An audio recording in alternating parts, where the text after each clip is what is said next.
Hey guys, my name is Trey. I am the founder and CEO of Summit Hound. We sell customized, personalized dog gear, heavy duty dog gear for big boys like this. This is Apollo. If you got a pit bull, a bully, a Rottweiler, German Shepherd, any one of those big dominant breeds, those are the type of gear that we have. Also, by the way, if you have a dog like this and you need to learn how to train them, they're dealing with allergies, pit bulls and bullies, they have allergy issues.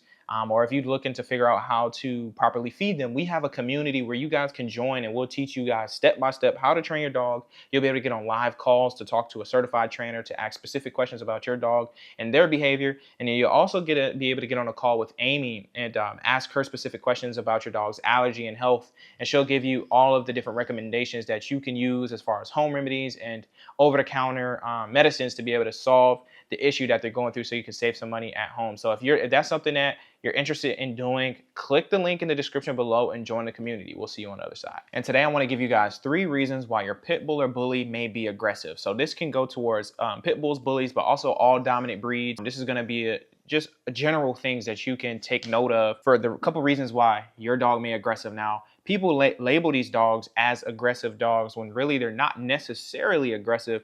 They're just dominant and they are very strong and stubborn dogs. And if you have a couple things that trigger them, they're going to display that energy more than other dogs like Cash, my golden doodle back there. So let's get into number 1. All right, so number 1 is that you didn't socialize them with other people, sounds, and other animals when they were young.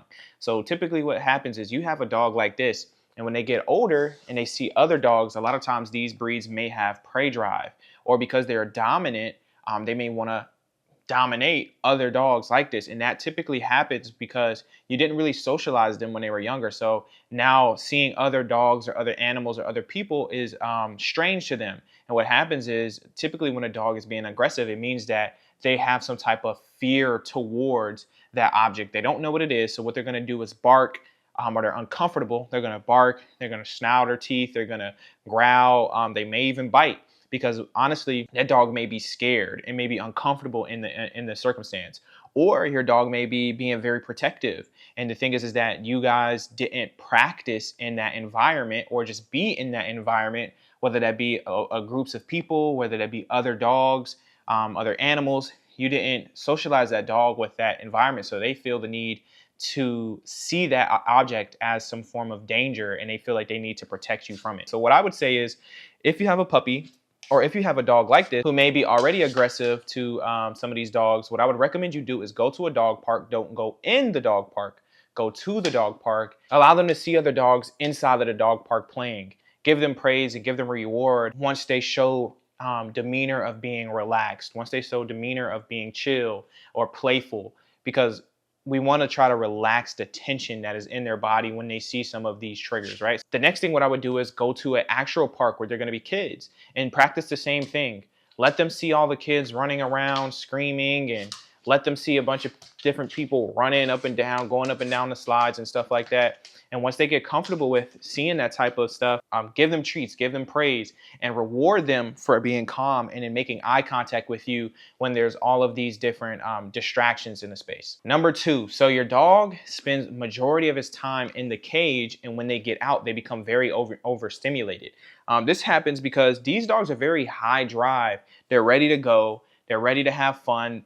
Even with like dogs like Dobermans, they're super smart. German Shepherds, they're super smart.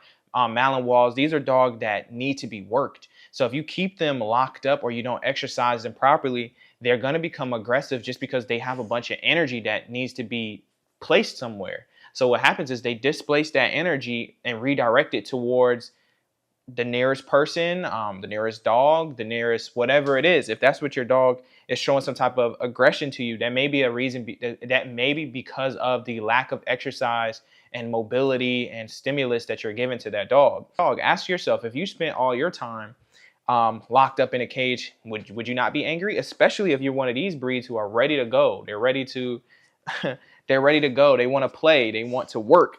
These are dogs that are designed and were bred to have a job. And the job that you're giving them is just sitting inside of the house or sitting inside the cage all day. And that's not appropriate. All right.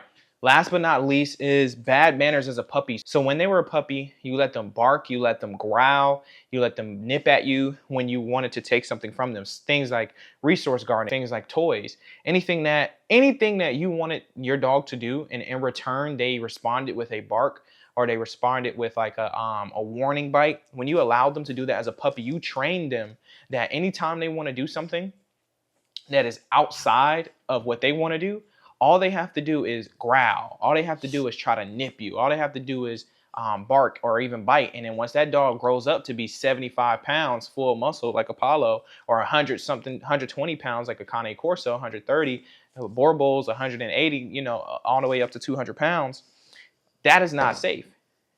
That is not safe at all. Eventually what happens is they realize all I have to do is flex my muscle and this person is going to do what I want them to do. That power becomes uncontrolled. And you don't want to put that type of power in one of these types of dogs. So if you've done that as a puppy, you now have to rework that behavior. You now have to show your dog, hey, I'm not scared of your bark. I'm not scared of your growl. If they start barking at you and doing all the extra stuff, you have to show them that I am not scared of that. And you actually have to correct that behavior. So anytime they do something like that, you need to go ahead and start to give them a punishment for them. That is the type of behavior that gets your dog put down. That is the type of dog that gets put into the shelter. They get labeled as category like 4, I think it's called, category 5, meaning that there's different levels of categories for how aggressive this dog is. And typically once they get up to 4 and 5, they either get put down or they never get adopted, or they get put down because they don't get adopted. To prevent that situation altogether, just stand firm with these dogs. These are not dogs that you can get if you're a pushover, just to be honest with you. If you cannot stand firm with these dogs, if you cannot stand up to them, because they will decide to check you. They will try you to see, hey, is this person soft? Can I get over on them? Can I growl and display my big teeth now? Because that's typically what you're going to see as puppies, and we think it's cute. And then eventually they start to really test the waters when they get into their teen ages. And that's where you have to kill it. Because once they become adult, they kind of lock in their ways, and then now you have to do a bunch of additional work and sending them off to a trainer or whatever you have to do to change that behavior is now ingrained in them for however long they've been around. All right, so this today is just going to be a quick video, quick 3 tips. These are just a few things that I feel like all dog owners who have these dominant breeds can look at to check. Now, obviously, there's a lot more things like dogs that come from the shelter. There's things like genetics and stuff like that. But these are just 3 things that are typical, I think, for a majority of dog owners who have big dominant breeds like this. This will apply. If you can change these 3 things or prevent these things, if you have a puppy, you'll be fine. You'll have a sweet boy like Apollo. All right. I'll see you guys in the next video. Peace.